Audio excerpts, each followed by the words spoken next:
ನೀವೆಲ್ಲ almost suspense thriller movies ಗಳನ್ನ ನೋಡಿರ್ತೀರಾ. ಅದರಲ್ಲಿ ಯಾವುದೇ ವೆಪನ್ ಅಂದ್ರೆ ಚಾಕು, ಚೂರಿ, ಗನ್ ಇಲ್ಲದಂಗೆ ಕೊಲೆ ಮಾಡಿರ್ತಾರೆ. ಅದು ಬಿಡಿ, ಡೆತ್ ಆಗಿರೋ ಪರ್ಸನ್ ದೇಹದ ಮೇಲೆ ಒಂದು ಗಾಯನೂ ಇರಲ್ಲ.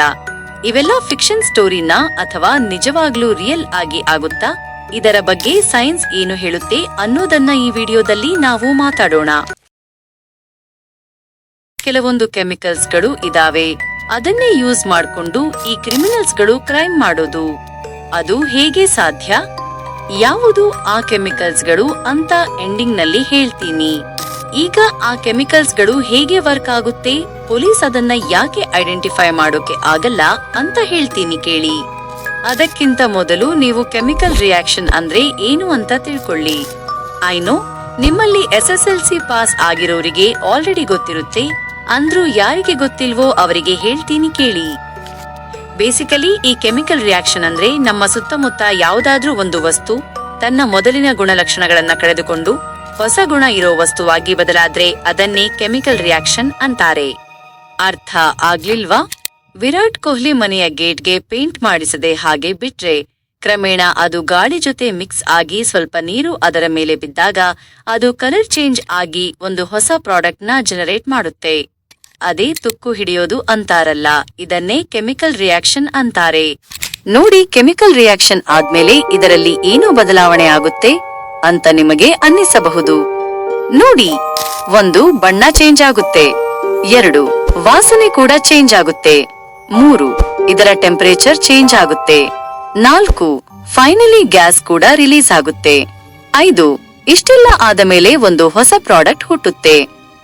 ನೋಡಿ, ಈ 5 ಪಾಯಿಂಟ್ಸ್ ಗಳಲ್ಲಿ ಯಾವುದೂ ಆಗ್ಲಿಲ್ಲ, ಅಟ್ಲೀಸ್ಟ್ 1 ಅಥವಾ 2 ಪಾಯಿಂಟ್ಸ್ ಕೂಡ ಆಗಿಲ್ಲ ಅಂದ್ರೆ ಅದು ಕೆಮಿಕಲ್ ರಿಯಾಕ್ಷನ್ ಅಲ್ಲ. ಓಕೆ, ಈಗ ನಿಮಗೆ ಕೆಮಿಕಲ್ ರಿಯಾಕ್ಷನ್ ಅಂದ್ರೆ ಏನು ಅಂತ ಗೊತ್ತಾಯ್ತು. ಹಾಗಿದ್ರೆ ಈ ಕ್ರಿಮಿನಲ್ಸ್ಗಳು ಹೇಗೆ ಕೆಮಿಕಲ್ ನ ಯೂಸ್ ಮಾಡಿ ನಮ್ಮ ಬಾಡಿ ಜೊತೆ ರಿಯಾಕ್ಷನ್ ಮಾಡಿಸಿ ಒಂದು ಸಣ್ಣ ಕ್ಲೂನು ಬಿಡದಂಗೆ ಕ್ರೈಮ್ ಮಾಡ್ತಾರೆ? ಈಗ ನಿಮಗೊಂದು ಸಣ್ಣ ಡೌಟ್ ಬರ್ತಿರಬಹುದು, ಅಲ್ಲ ಇವನ್ಯಾಕೆ ಕೆಮಿಕಲ್ ರಿಯಾಕ್ಷನ್ ನ ಮತ್ತು ಮಾರ್ಕ್ ಬಿಡದೆ ಇರೋ ಹಾಗೆ ಕೊಲೆ ಮಾಡಿರೋ ಕ್ರಿಮಿನಲ್ಸ್ ಗಳನ್ನ ಜೋಡಿಸ್ತಿದ್ದಾನೆ ಅಂತ. ಹೇಳ್ತೀನಿ ಕೇಳಿ. ಇದನ್ನ ನೀವು ಅರ್ಥ ಮಾಡ್ಕೊಳ್ಳೋಕೆ ನಿಮಗೊಂದು ಸಿಂಪಲ್ ಸ್ಟೋರಿ ಹೇಳ್ತೀನಿ ಕೇಳಿ. ಡಿಟೆಕ್ಟಿವ್ ಕಿರಣ್ ಅಂತ ಒಬ್ಬ ಡಿಟೆಕ್ಟಿವ್ ಸ್ಪೆಷಲಿಸ್ಟ್ಗೆ ಒಂದು ದಿನ ಕಾಲ್ ಬರುತ್ತೆ, ಅರ್ಜೆಂಟ್ ಆಗಿ ಬೇಗ ಸ್ಪಾಟ್ಗೆ ಬನ್ನಿ ಅಂತ. ತಕ್ಷಣನೇ ಕಿರಣ್ ಅವರು ಸ್ಪಾಟ್ಗೆ ಹೋಗ್ತಾರೆ. ಅಲ್ಲಿ ಒಂದು ಕೊಲೆ ಆಗಿರುತ್ತೆ. ಆವಾಗ ಕಿರಣ್ ತಮ್ಮ ಆಫೀಸರ್ಗೆ ಹೇಳ್ತಾರೆ, ಬೇಗ ಫೋರೆನ್ಸಿಕ್ ಟೀಮ್ಗೆ ಕಾಲ್ ಮಾಡಿ ಬರಕ್ಕೆ ಹೇಳಿ ಅಂತ. ಆಗ ಅವರು ಮನೆಯಲ್ಲಿ ಏನಿದೆ ಅಂತ ಚೆಕ್ ಮಾಡೋಕೆ ಹೋಗ್ತಾರೆ. ಅಲ್ಲಿ ಒಂದು ಟೇಬಲ್ ಮೇಲೆ ವೈಟ್ ಪೇಪರ್ ಸಿಗುತ್ತೆ. ಅದನ್ನ ನೋಡಿ ಸ್ವಲ್ಪ ಡೌಟ್ ಬರುತ್ತೆ. ಅದಕ್ಕೆ ಅವರು ತಕ್ಷಣ ತಮ್ಮ ಹತ್ರ ಇರೋ ನಿನ್ಹೈಡ್ರಿನ್ ಪೌಡರ್ ನ ಆ ಪೇಪರ್ ಮೇಲೆ ಹಾಕ್ತಾರೆ. ಸ್ವಲ್ಪ ಬಿಸಿ ಮಾಡಿದ ತಕ್ಷಣ ಅಲ್ಲಿ ಯಾರು ಆ ಪೇಪರ್ ಮುಟ್ಟಿದ್ದಾರೋ ಅವರ ಫಿಂಗರ್ ಪ್ರಿಂಟ್ಸ್ ಪರ್ಪಲ್ ಕಲರ್ ನಲ್ಲಿ ಎದ್ದು ಕಾಣುತ್ತೆ. ಇದು ಹೇಗೆ ಆಯ್ತು ಗೊತ್ತಾ? ನಮ್ಮ ಚರ್ಮದಲ್ಲಿರೋ ಅಮಿನೋ ಆಸಿಡ್ಸ್ ಜೊತೆ ಈ ಪೌಡರ್ ರಿಯಾಕ್ಟ್ ಆಗಿ ಆ ಕಲರ್ ಬಂತು. ಇಲ್ಲಿ ಪೌಡರ್ ಮತ್ತು ಅಮಿನೋ ಆಸಿಡ್ 2 ಸೇರಿ ಒಂದು ಹೊಸ ಬದಲಾವಣೆ ತಂದವು. ಇದನ್ನೇ ಕಾಂಬಿನೇಷನ್ ರಿಯಾಕ್ಷನ್ ಅಂತಾರೆ. ಇದು ಕೆಮಿಕಲ್ ರಿಯಾಕ್ಷನ್ ನಲ್ಲಿರೋ ಮೊದಲನೇ type. Okay, back to the topic. Kiran ಅವರು ಅಲ್ಲೇ ಒಂದು ಮೂಲೆಯಲ್ಲಿ ಒಡೆದು ಹೋಗಿರೋ ಬಾಟ್ಲಿನ ನೋಡ್ತಾರೆ. ಅದರ ಹತ್ತಿರ ಹೋಗಿ ನೋಡಿದಾಗ ಅದರಲ್ಲಿ ಹೈಡ್ರೋಜನ್ ಪೆರಾಕ್ಸೈಡ್ ಇತ್ತು ಅಂತ ಗೊತ್ತಾಗುತ್ತೆ. ಯಾಕಂದ್ರೆ ಬಿಸಿಲಿಗೆ ಈ ಕೆಮಿಕಲ್ ತನ್ನಷ್ಟಕ್ಕೆ ತಾನೇ ನೀರು ಮತ್ತು ಆಕ್ಸಿಜನ್ ಆಗಿ ರಿಲೀಸ್ ಆಗಿರುತ್ತೆ. ಈ ಗ್ಯಾಸ್ ಪ್ರೆಷರ್ ಇಂದ ಬಾಟಲ್ ಬ್ಲಾಸ್ಟ್ ಆಗಿ ಒಡೆದು ಹೋಗಿತ್ತು. ಇಲ್ಲಿ ನೀವು ಒಂದು ವಿಷಯ ನೋಟಿಸ್ ಮಾಡಿರ್ತೀರಾ, ಅದೇನೆಂದ್ರೆ ಒಂದು ವಸ್ತು ಅಂದ್ರೆ ಪ್ರಾಡಕ್ಟ್ 2 ಭಾಗಗಳಾಗಿ ಡಿವೈಡ್ ಆಗಿದ್ದನ್ನ ನಾವು ಡಿಕಂಪೋಸಿಷನ್ ರಿಯಾಕ್ಷನ್ ಅಂತ ಕರೀತಾರೆ. ಇದು ಕೆಮಿಕಲ್ ರಿಯಾಕ್ಷನ್ ನಲ್ಲಿ 2ನೇ type. Okay, let's back to the topic. ಇದನ್ನೆಲ್ಲ ಕಿರಣ್ ಅವರು ತಮ್ಮ ಆಫೀಸರ್ಗೆ ವಿವರಿಸಿ ಇಬ್ಬರು ಸ್ಮೋಕಿಂಗ್ ಮಾಡೋಕೆ ಹೊರಗೆ ಬರ್ತಾರೆ. ಕಿರಣ್ ಅವರು ಸಿಗರೆಟ್ಸ್ ತೆಗೆಯುವಾಗ ಮಿಸ್ ಆಗಿ ಅದು ಕೆಳಗೆ ಬೀಳುತ್ತೆ. ಅದನ್ನ ತೆಗೆದುಕೊಳ್ಳೋಕೆ ಅವರು ಕೆಳಗೆ ಬಾಗಿದಾಗ ಅಲ್ಲಿ ಒಂದು ಐರನ್ ಅಂದ್ರೆ ಕಬ್ಬಿಣದ ತಂತಿ ಸಿಗುತ್ತೆ. ಕಿರಣ್ ಆ ತಂತಿಯನ್ನ ನೀಟಾಗಿ ಅಬ್ಸರ್ವ್ ಮಾಡ್ತಾರೆ. ಅದರ ಮೇಲೆ ತಾಮ್ರದ ಅಂದ್ರೆ ಕಾಪರ್ನ ಅಂಶ ಇರೋದು ಅವರ ಗಮನಕ್ಕೆ ಬರುತ್ತೆ. ಅಲ್ಲಿ blue colour copper sulphate solution ಆ ತಂತಿಯ ಮೇಲೆ ಇತ್ತು. ಇಲ್ಲಿ ಕಬ್ಬಿಣವು ಅಂದ್ರೆ ಐರನ್ ಕಾಪರ್ ನ ಅದರ ಜಾಗದಿಂದ ಓಡಿಸಿ ತಾನು ಅಲ್ಲಿ ಕುಳಿತಿತ್ತು. ಇಲ್ಲಿಗೆ ನಿಮಗೆ ಗೊತ್ತಾಗಿರುತ್ತೆ, ಒಂದು ಸ್ಟ್ರಾಂಗ್ ಮೆಟಲ್ ಇನ್ನೊಂದು ವೀಕ್ ಮೆಟಲ್ ನ ಓಡಿಸಿ ಆ ಜಾಗಕ್ಕೆ ಬಂದು ಕುಳಿತುಕೊಳ್ಳುತ್ತೆ. ಇದನ್ನೇ ಸಿಂಗಲ್ ಡಿಸ್ಪ್ಲೇಸ್ಮೆಂಟ್ ರಿಯಾಕ್ಷನ್ ಅಂತ ಕರೀತಾರೆ. ಇದು ಒಂಥರ ಸ್ಟ್ರಾಂಗ್ ಸೈನ್ಯ ಇರೋ ರಾಜ ವೀಕ್ ಸೈನ್ಯ ಇರೋ ರಾಜನ ಮೇಲೆ ಅಟ್ಯಾಕ್ ಮಾಡಿ ಅವನ ರಾಜ್ಯನ ವಶಪಡಿಸಿಕೊಂಡಂಗೆ. ಇದು ಕೆಮಿಕಲ್ ರಿಯಾಕ್ಷನ್ ನಲ್ಲಿರೋ 3ನೇ ಟೈಪ್. ಇದರ ಹೆಲ್ಪ್ ಇಂದ ಕಿರಣ್ ಅವರಿಗೆ ಒಂದು ವಿಷಯ ಕ್ಲಿಯರ್ ಆಗುತ್ತೆ. ಅದೇನೆಂದ್ರೆ ಕ್ರಿಮಿನಲ್ ಮನೆಯ ಬೀಗ ತೆಗೆಯೋಕೆ ಈ ಐರನ್ ತಂತಿಯನ್ನೇ ಯೂಸ್ ಮಾಡಿದ್ದಾನೆ ಅಂತ. ಅಷ್ಟೊತ್ತಿಗೆ ಸರ್ ಇಲ್ಲಿ ಬಂದು ನೋಡಿ ಅಂತ ಆಫೀಸರ್ ಕೂಗುತ್ತಾನೆ. ಕಿರಣ್ ಒಳಗೆ ಹೋಗಿ ನೋಡಿದಾಗ ಅಲ್ಲಿ ನೆಲದ ಮೇಲೆ ಬಿಳಿ ಬಣ್ಣದ ಒಂದು ಗಟ್ಟಿಯಾದ ಕಲೆ ಇರುತ್ತೆ. ಕಿರಣ್ ಅದನ್ನ ಹ್ಯಾಂಡ್ ಗ್ಲೌಸ್ ಹಾಕಿ ಟಚ್ ಮಾಡಿದಾಗ ಅದು ಹರಳು ತರ ಫೀಲ್ ಆಗುತ್ತೆ. ಅಲ್ಲಿಗೆ ಇದು ಪ್ರೆಸಿಪಿಟೇಷನ್ ಆಗಿದೆ ಅಂತ ಅವರಿಗೆ ಕನ್ಫರ್ಮ್ ಆಗುತ್ತೆ. ನೋಡಿ, ಪ್ರೆಸಿಪಿಟೇಷನ್ ಅಂದ್ರೆ ಏನೂ ಇಲ್ಲ. ನೀವು ಮನೆಯಲ್ಲಿ ಹಬ್ಬಕ್ಕೆ ಅಕ್ಕಿ ಪಾಯಸ ತಿಂದಿರ್ತೀರಲ್ಲ, ಸೇಮ್ ಅದೇ ತರನೇ ಫೀಲ್ ಆಗುತ್ತೆ. ಆದ್ರೆ ಅಷ್ಟು ಜಾಸ್ತಿ ಇರಲ್ಲ, ಸ್ವಲ್ಪ ಲೈಟ್ ಆಗಿ ಇರುತ್ತೆ ಅಷ್ಟೇ. ಇಲ್ಲಿ ಕ್ರಿಮಿನಲ್ ಸಾಕ್ಷಿ ನಾಶಪಡಿಸಲು 2 ಬೇರೆ ಬೇರೆ ಕ್ಲೀನಿಂಗ್ ಲಿಕ್ವಿಡ್ ನ ಮಿಕ್ಸ್ ಮಾಡಿದ್ದರಿಂದ ಆ 2 ಲಿಕ್ವಿಡ್ ತಮ್ಮ ಆಟಮ್ಸ್ ಗಳನ್ನ ಅದಲು ಬದಲು ಮಾಡಿಕೊಂಡು ಹೊಸ ಬಿಳಿ ಹರಳನ್ನು ಸೃಷ್ಟಿಸಿದ್ದವು. ಇದನ್ನೇ ನಾವು ಡಬಲ್ ಡಿಸ್ಪ್ಲೇಸ್ಮೆಂಟ್ ರಿಯಾಕ್ಷನ್ ಅಂತ ಕರಿತೀವಿ. ಇದು 4ನೇ ಟೈಪ್. ಕಿರಣ್ ಅವರು ಇನ್ನೂ ಸಾಕ್ಷಿ ಸಿಗಬಹುದು ಅಂತ ಮನೆ ಸುತ್ತಮುತ್ತ ಹುಡುಕಿದಾಗ ಹಿತ್ತಲಿನಲ್ಲಿ ಒಂದು ತುಕ್ಕು ಹಿಡಿದ ಚಾಕು ಸಿಗುತ್ತದೆ. ಆ ಕಬ್ಬಿಣದ ಚಾಕು ಗಾಳಿಯೊಂದಿಗೆ ರಿಯಾಕ್ಷನ್ ಆಗಿ ಎಲೆಕ್ಟ್ರಾನ್ಗಳನ್ನು ಕಳೆದುಕೊಂಡಿತ್ತು. ಅಂದ್ರೆ ಅಲ್ಲಿ ಆಕ್ಸಿಡೇಷನ್ ಆಗಿರುತ್ತೆ.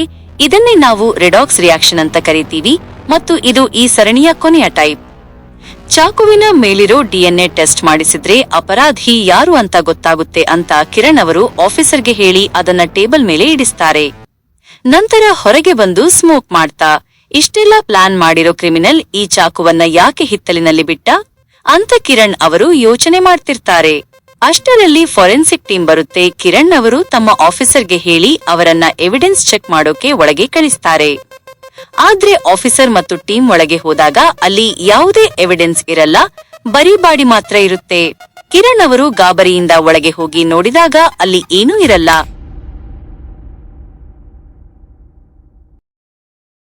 ಆದ್ರೆ ಮನೆಯ ಹಿಂಬಾಗಿಲು ತೆಗೆದಾಗ ಅಲ್ಲಿ ಗಾಡಿಗಳು ಹೋಗಿರೋ ಫುಟ್ ಪ್ರಿಂಟ್ ಇರುತ್ತೆ. ಇವಾಗ ನಿಮ್ಮ ತಲೆಯಲ್ಲಿ ಹಾಗಿದ್ರೆ ಕೊಲೆ ಮಾಡಿದ್ದು ಯಾರು ಮತ್ತು ಎವಿಡೆನ್ಸ್ ಕದ್ದಿದ್ದು ಯಾರು ಅನ್ನೋ ಪ್ರಶ್ನೆ ಓಡ್ತಿರುತ್ತೆ. ಇದಕ್ಕೆ ಉತ್ತರ ಒಂದೇ, ಅದನ್ನ ವಿಡಿಯೋ ಕೊನೆಯಲ್ಲಿ ಹೇಳ್ತೀನಿ. ವಿಡಿಯೋ ಸ್ಟಾರ್ಟಿಂಗ್ ನಲ್ಲೇ ಹೇಳಿದಂಗೆ ನಾನು ಯಾವ ಕೆಮಿಕಲ್ ಗಳನ್ನ ಯೂಸ್ ಮಾಡಿ ಈ ಕ್ರಿಮಿನಲ್ಸ್ ಗಳು ಕೊಲೆ ಮಾಡ್ತಾರೆ ಅಂತ ಹೇಳ್ತೀನಿ ಅಂತ ಹೇಳಿದ್ದೆ. ನೋಡಿ, ನಿಮಗೆ ಇಷ್ಟು ಕೆಮಿಕಲ್ ಗಳ ಬಗ್ಗೆ ಹೇಳ್ತೀನಿ. ಈ ಕೆಮಿಕಲ್ ಗಳು ತುಂಬಾನೇ ಡೇಂಜರಸ್ ಆಗಿದಾವೆ. ಮೊದಲೇ ಒಂದು ಇಂಪಾರ್ಟೆಂಟ್ ವಾರ್ನಿಂಗ್ ಕೊಡ್ತಿದ್ದೀನಿ. ನೀವು ಇದನ್ನ ಯಾರು ನಿಮ್ಮ ಮನೆಗಳಲ್ಲಿ ಟ್ರೈ ಮಾಡೋಕೆ ಆಗಲ್ಲ. ಯಾಕೆ ಅಂತ ಮುಂದೆ ಹೇಳ್ತೀನಿ. ನಾನು ನಿಮಗೆ ಎಜುಕೇಶನ್ ಅವೇರ್ನೆಸ್ಗಾಗಿ ಈ ವಿಡಿಯೋ ಮಾಡ್ತಿರೋದು ಹೊರತು ಯಾರನ್ನು ಕೊಲೆ ಮಾಡೋಕೆ ಹೆಲ್ಪ್ ಮಾಡೋದು ಅಥವಾ ಅಂತ ಥಾಟ್ಸ್ ನಿಮ್ಮ ತಲೆಗೆ ತರೋದು ಉದ್ದೇಶದಿಂದಲ್ಲ. ಇಂಥ ಡೇಂಜರಸ್ ಕೆಮಿಕಲ್ ಗಳಿಂದ ನೀವು ಹೇಗೆ ಐಡೆಂಟಿಫೈ ಮಾಡಬಹುದು ಅನ್ನೋದೇ ನನ್ನ ಇಂಟೆನ್ಷನ್ ಆಗಿದೆ. Just knowledge purpose only. ಈಗ ಯಾವುದು ಆ ಕೆಮಿಕಲ್ಸ್ ಗಳು ಅಂತ ನೋಡೋಣ. ಮೊದಲನೆಯದು ಸೈನೈಡ್. ನೋಡಿ, ಇದನ್ನ ಯಾರಾದ್ರೂ ಕುಡಿದ್ರೆ ವಿದಿನ್ 5 ಮಿನಿಟ್ಸ್ ಅವರು ಸತ್ತು ಹೋಗ್ತಾರೆ.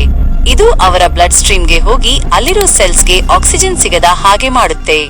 ಇದರಿಂದ ನಿಮ್ಮ ಹಾರ್ಟ್ ಮತ್ತು ಬ್ರೈನ್ ಕೆಲಸ ಮಾಡೋದನ್ನ ನಿಲ್ಲಿಸ್ತವೆ. ಆ ವ್ಯಕ್ತಿ ಅಲ್ಲೇ ಕುಸಿದು ಬೀಳ್ತಾನೆ. ಅವನಿಗೆ ಫಿಟ್ಸ್ ಬರೋ ಚಾನ್ಸಸ್ ಕೂಡ ಇದೆ. ಅವನ ಉಸಿರಾಟ ನಿಂತು ಹೋಗುತ್ತೆ. ಎರಡನೇ ಕೆಮಿಕಲ್ ಬಂದು ಬಿಟ್ಟು ನಿಕೋಟಿನ್ ಸಲ್ಫೇಟ್. ಇದನ್ನ ತಗೊಂಡ ಅಂತ ವ್ಯಕ್ತಿ ಕೆಲವೇ ನಿಮಿಷಗಳಲ್ಲಿ ಸಾಯ್ತಾನೆ. ನೋಡಿ, ಇದು ಬ್ರೈನ್ ನ ನರ್ವಸ್ ಸಿಸ್ಟಮ್ ನೇ ಶಟ್ ಡೌನ್ ಮಾಡುತ್ತೆ. ಹೇಗೆ ಕಂಪ್ಯೂಟರ್ ಮತ್ತು ಲ್ಯಾಪ್ಟಾಪ್ ಗಳು ಶಟ್ ಡೌನ್ ಆಗುತ್ತೋ ಹಾಗೆ. ಇಷ್ಟಕ್ಕೆ ಗಾಬರಿ ಪಡಬೇಡಿ. ಮುಂದೆ ನಿಮಗೆ ಒಂದು ಇಂಥ ಕೆಮಿಕಲ್ ಗ್ಯಾಸ್ ಬಗ್ಗೆ ಹೇಳ್ತೀನಿ. ನಿಮಗೆ ಗೊತ್ತೇ ಆಗಲ್ಲ, ಹಾಗೆ ನೀವು ಸತ್ತು ಹೋಗ್ತೀರಾ.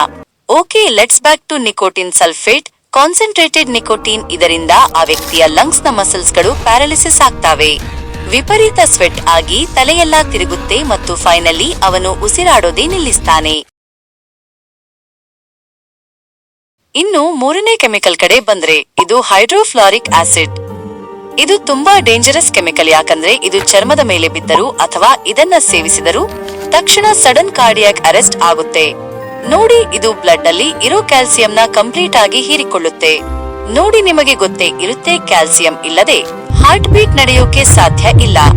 ಇದರಿಂದ ತುಂಬಾನೇ ಎದೆನೋವು ಬಂದು ಇದ್ದಕ್ಕಿದ್ದಂತೆ ಹಾರ್ಟ್ ಅಟ್ಯಾಕ್ ಆಗುತ್ತೆ. ನಾಲ್ಕನೆಯದು ಬಂದು ಬಿಟ್ಟು ಆರ್ಗನೋಫಾಸ್ಫೇಟ್. ಹೈ ಕಾನ್ಸಂಟ್ರೇಷನ್ ಇರೋ ಕೆಮಿಕಲ್ ಇದು. ಇದು ಹೈ ಕಾನ್ಸಂಟ್ರೇಷನ್ ಇದ್ರೆ ವಿದಿನ್ 10 to 30 ಮಿನಿಟ್ಸ್ ಒಳಗೆ ಸತ್ತು ಹೋಗಬಹುದು. ಇದು ಡಿಪೆಂಡ್ಸ್ ಆಯ್ತಾ ಕಾನ್ಸಂಟ್ರೇಷನ್ ಮೇಲೆ. ಎಷ್ಟು ಹೈ ಇರುತ್ತೋ ಅಷ್ಟು ಬೇಗ ಸಾಯೋ ಚಾನ್ಸ್ ಇರುತ್ತೆ. ಇದರಿಂದ ಬ್ರೈನ್ ಅಲ್ಲಿ ಇರೋ ಎಲ್ಲಾ ನರ್ವ್ ಸಿಗ್ನಲ್ಸ್ ಗಳು ಇದು ಕತ್ತರಿಸುತ್ತೆ. ನೋಡಿ, ಇದು ಬಾಡಿಯ ಎಲ್ಲಾ ದ್ರವಗಳು ಅಂದ್ರೆ ಕಣ್ಣೀರು, ಜೊಲ್ಲು, ಮೂತ್ರ ಅವರ ಕಂಟ್ರೋಲ್ ಇಲ್ಲದೆ ಹೊರಗೆ ಬರುತ್ತೆ. ಬಾಯಿಯಲ್ಲಿ ನೊರೆ ಬಂದು ಕಣ್ಣಿನ ಗುಡ್ಡೆ ಸಣ್ಣದಾಗಿ ಉಸಿರುಗಟ್ಟಿ ಸಾವನ್ನ ಒಪ್ಪುತ್ತಾರೆ. ಈಗ ಆ ಡೇಂಜರಸ್ ಕೆಮಿಕಲ್ ಬಗ್ಗೆ ಮಾತಾಡೋಣ. ಸಾರಿ, ಕೆಮಿಕಲ್ನೇ ಗ್ಯಾಸ್ ರೀತಿಯಲ್ಲಿ ಇರುತ್ತೆ. ಅದು ಬಂದಿಬಿಟ್ಟು ಕಾರ್ಬನ್ ಮೊನಾಕ್ಸೈಡ್. ಇದರ ಬಗ್ಗೆ ಸ್ವಲ್ಪ ಜನಕ್ಕೆ ಗೊತ್ತಿರುತ್ತೆ. ಇದರ ಸ್ಪೆಷಾಲಿಟಿ ಏನಂದ್ರೆ ಇದು ಕಲರ್ ಮತ್ತು ಸ್ಮೆಲ್ ಇಲ್ಲದೆ ಇರೋ ಗ್ಯಾಸ್. ಇದು ಬ್ಲಡ್ ಅಲ್ಲಿ ಇರೋ ಆಕ್ಸಿಜನ್ ನ ಹೊರಗಡೆ ಹಾಕಿ ತಾನೇ ಆ ಜಾಗನ ಆಕ್ರಮಿಸಿಕೊಳ್ಳುತ್ತೆ. ಇದರಿಂದಾಗಿ ಇದನ್ನು ಉಸಿರಾಡುತ್ತಿರೋ ವ್ಯಕ್ತಿಗೆ ತಾನು ಸಾಯುತ್ತಿದ್ದೀನಿ ಅಂತ ಗೊತ್ತೇ ಆಗಲ್ಲ. ತುಂಬಾ ಹೆವಿ ನಿದ್ರೆ ಅಥವಾ ಪ್ರಜ್ಞೆ ತಪ್ಪು ಹೋಗಿ ಬಿಡುತ್ತೆ. ಶಾಕಿಂಗ್ ವಿಚಾರ ಏನು ಅಂದ್ರೆ ನಿದ್ರೆಯಲ್ಲೇ ಸತ್ತು ಹೋಗ್ತಾರೆ. ಇಂಥ ಕೆಮಿಕಲ್ ಗಳನ್ನ ಫೈಂಡ್ ಔಟ್ ಮಾಡಕ್ಕೆ ನೀವು ಆ ಕೆಮಿಕಲ್ ಬಾಟಲ್ ಹಿಂದೆ skull and cross bone symbol ಇರುತ್ತೆ. ಹೀಗೆ ಇದ್ರೆ ಇದು ಡೇಂಜರ್ ಅಂತ ಅರ್ಥ. ನೋಡಿ, ನೀವು ಇದನ್ನ ಯಾಕೆ ಮನೆಯಲ್ಲಿ ಯೂಸ್ ಮಾಡಕ್ಕೆ ಆಗಲ್ಲ ಅಂದ್ರೆ ಇದು ನಿಮಗೆ ಅಷ್ಟು ಸುಲಭವಾಗಿ ಸಿಗಲ್ಲ. ಇವೆಲ್ಲ ತುಂಬಾನೇ ಇಲ್ಲೀಗಲ್ ಕೆಮಿಕಲ್ಗಳು. ಇಂಥ ಕೆಮಿಕಲ್ಗಳೆಲ್ಲ ನಿಮಗೆ ಆನ್ಲೈನ್ ನಲ್ಲೂ ಸಿಗಲ್ಲ. ಆದ್ರೆ ಇವೆಲ್ಲ ನಿಮಗೆ ಡಾರ್ಕ್ ವೆಬ್ ಅಂತ ಇಲ್ಲೀಗಲ್ ವೆಬ್ಸೈಟ್ ಗಳಲ್ಲಿ ಸಿಗುತ್ತೆ. ಆದ್ರೆ ಇದರಲ್ಲಿ ಒಂದು ಪ್ರಾಬ್ಲಮ್ ಇದೆ. ಅಕಸ್ಮಾತ್ ತಗಲಾಕೊಂಡ್ರೆ ಪಕ್ಕಾ ಜೈಲು. ನೋಡಿ, ಡಾರ್ಕ್ ವೆಬ್ ಅಂತ ವೆಬ್ಸೈಟ್ ಗಳಲ್ಲಿ ನೀವು ಇಂಥ ಡೇಂಜರಸ್ ಕೆಮಿಕಲ್ಸ್ ಗಳನ್ನ ಬೈ ಮಾಡಿದ್ರೆ ನಿಮಗೆ ಮಾಹಿತಿ ತಂತ್ರಜ್ಞಾನ ಕಾಯ್ದೆ ಐಟಿ ಆಕ್ಟ್ 2000 ಪ್ರಕಾರ ನಿಮಗೆ ಡಾರ್ಕ್ ವೆಬ್ ಬಳಸಿ ಕಾನೂನು ಬಾಹಿರ ಚಟುವಟಿಕೆಗಳಲ್ಲಿ ತೊಡಗಿದರೆ ಸೆಕ್ಷನ್ 66ರ ಅಡಿಯಲ್ಲಿ ದಂಡ ಮತ್ತು 7 ರಿಂದ 20 ವರ್ಷ ಜೈಲು ಆಗುತ್ತೆ. ನೀವೇನಾದ್ರೂ ಆ ಕೆಮಿಕಲ್ಸ್ ನ ಯೂಸ್ ಮಾಡಿ ಮರ್ಡರ್ ಮಾಡಿದ್ರೆ ನಿಮಗೆ ಬಿಎನ್ಎಸ್ ಸೆಕ್ಷನ್ 103 ಐಪಿಸಿ 302 ಪ್ರಕಾರ ಮರಣದಂಡನೆ ಅಥವಾ ಜೀವಾವಧಿ ಶಿಕ್ಷೆ ನೀಡ್ತಾರೆ. ಜಸ್ಟ್ ನೀವು ಕೊಲೆ ಮಾಡೋಕೆ ಪ್ರಯತ್ನ ಪಟ್ಟು ಅವರು ಬದುಕಿ ಉಳಿದ್ರು BNS section 109 IPC 307 and BNS section 123 IPC 328 ಪ್ರಕಾರ ನಿಮಗೆ 10 ವರ್ಷಗಳವರೆಗೆ ಜೈಲು ಮತ್ತು ದಂಡ ನೀಡ್ತಾರೆ. ನೋಡಿ, ಇಂಥ ಕ್ರೈಮ್ ನಡೆದಾಗ ಪೊಲೀಸ್ ಅವರು ಇದನ್ನ ಫೋರೆನ್ಸಿಕ್ ಟೀಮ್ ಇಂದ ರಿಪೋರ್ಟ್ ತಗೊಂಡೇ ಇಂಥ ಕ್ರಿಮಿನಲ್ಸ್ ಗಳನ್ನ ಹಿಡಿತಾರೆ. ಇಲ್ಲಿ ಫೋರೆನ್ಸಿಕ್ ಟೀಮ್ ಅವರು ಮೇಜರ್ ರೋಲ್ ಕಂಟ್ರಿಬ್ಯೂಟ್ ಮಾಡ್ತಾರೆ. ಒಂದು ಕಡೆ ಕ್ರಿಮಿನಲ್ಸ್ ಗಳು ಸಿಗ್ತಾರೆ, ಇನ್ನೊಂದು ಕಡೆ ಕೋರ್ಟ್ ಬೇಕಾಗಿರೋ ಸಾಕ್ಷಿಗಳು ಕೂಡ ಸಿಗ್ತಾವೆ. ಕ್ರಿಮಿನಲ್ಸ್ ಗಳು ಪ್ಲಾನ್ ಮಾಡಿ ಮರ್ಡರ್ ಮಾಡ್ತಾರೆ. ಅದಕ್ಕೆ 5 ತಿಂಗಳು ಅಥವಾ 2 ವರ್ಷಾನುಗಟ್ಟಲೆ ಪ್ಲಾನ್ ಮಾಡ್ತಾರೆ. ಆದ್ರೆ ಇಲ್ಲಿ ಫೋರೆನ್ಸಿಕ್ ಟೀಮ್ ನವರು 3 ವರ್ಷ ಬಿಎಸ್ಸಿ ಫೋರೆನ್ಸಿಕ್ ಸೈನ್ಸ್ ನ ಕಂಪ್ಲೀಟ್ ಮಾಡಿ, 2 ವರ್ಷ ಎಂಎಸ್ಸಿ ಫೋರೆನ್ಸಿಕ್ ಸೈನ್ಸ್ ನ ಕಂಪ್ಲೀಟ್ ಮಾಡಿ, ಎಫ್ಎಸ್ಎಲ್ ಅಥವಾ ಯುಪಿಎಸ್ಸಿ ಕೆಪಿಎಸ್ಸಿ ಎಕ್ಸಾಮ್ ಕ್ರ್ಯಾಕ್ ಮಾಡಿ 1 or 2 ಇಯರ್ಸ್ ಜಾಬ್ ಟ್ರೈನಿಂಗ್ ತಗೊಂಡು ಬಂದಿರ್ತಾರೆ. ಇಂಥ ಎಕ್ಸ್ಪರ್ಟೈಸ್ ಅಷ್ಟು ಸುಲಭವಾಗಿ ಕ್ರಿಮಿನಲ್ಸ್ ಗಳನ್ನ ಬಿಟ್ಟು ಬಿಡ್ತಾರಾ? ನೋಡಿ, ನಿಮಗೆ ಇಂಥ ಕ್ರೈಮ್ ಥ್ರಿಲ್ಲರ್ ಮೇಲೆ ಇಂಟ್ರೆಸ್ಟ್ ಇದ್ರೆ ನೀವು ಈ ಕೋರ್ಸ್ ನ ಮಾಡಿ. ಕೊನೆಯದಾಗಿ ಡಿಟೆಕ್ಟಿವ್ ಕಿರಣ್ ಅವರು ತಗೊಂಡಿರೋ ಕೇಸ್ ನಲ್ಲಿ ಕೊಲೆಗಾರ ಯಾರಾಗಿರಬಹುದು ಅನ್ನೋ ನಿಮ್ಮ ಕ್ವೆಶ್ಚನ್ಸ್ ಗೆ ಒಂದು ಸಣ್ಣ ಹಿಂಟ್ ಕೊಡ್ತೀನಿ. ಅದು ಏನ್ರೆ, ಕೊಲೆಗಾರನ ಹೊರಗಡೆಯಿಂದ ಎಕ್ಸ್ಪೆಕ್ಟ್ ಮಾಡಬೇಡಿ. ಇಲ್ಲಿ ನೀವು ಕೊಲೆಗಾರನ ಯಾರು ಗೆಸ್ ಮಾಡಿದ್ರೆ ಸಾಕು, ನಿಮಗೆ ಎವಿಡೆನ್ಸ್ ನ ಯಾರು ಅಲ್ಲಿಂದ ಎತ್ತಂಗಡಿ ಮಾಡಿದ್ದಾರೆ ಅಂತ ಗೊತ್ತಾಗುತ್ತೆ. ನಿಮಗೆ ಗೊತ್ತಾದ್ರೆ ಕಾಮೆಂಟ್ ಸೆಕ್ಷನ್ ನಲ್ಲಿ ಹಾಕಿ. ನಾನು ಪ್ರತಿಯೊಬ್ಬರ ಕಾಮೆಂಟ್ಸ್ ನೋಡ್ತೀನಿ. ಇನ್ ಕೇಸ್ ಗೊತ್ತಾಗ್ಲಿಲ್ಲ ಅಂದ್ರೆ ಪ್ಲೀಸ್ ಇನ್ನೊಂದು ಸಲ ಈ ವಿಡಿಯೋನ ಕರೆಕ್ಟ್ ಆಗಿ ನೋಡಿ ಅಂತ ಹೇಳ್ತಾ ಈ ವಿಡಿಯೋನ ಇಲ್ಲಿಗೆ ಮುಗಿಸೋಣ. ನಾನು ಇನ್ನು ಹೋಗಿ ಬರ್ತೀನಿ. ವೇಟ್. ಕಿರಣ್ ಅವರು ಫೋರೆನ್ಸಿಕ್ ಟೀಮ್ ಹತ್ರ ಬಂದು, ಸರ್, ನಿಮ್ಮ ಹತ್ರ ಲುಮಿನಾಲ್ ಇದ್ಯಾ?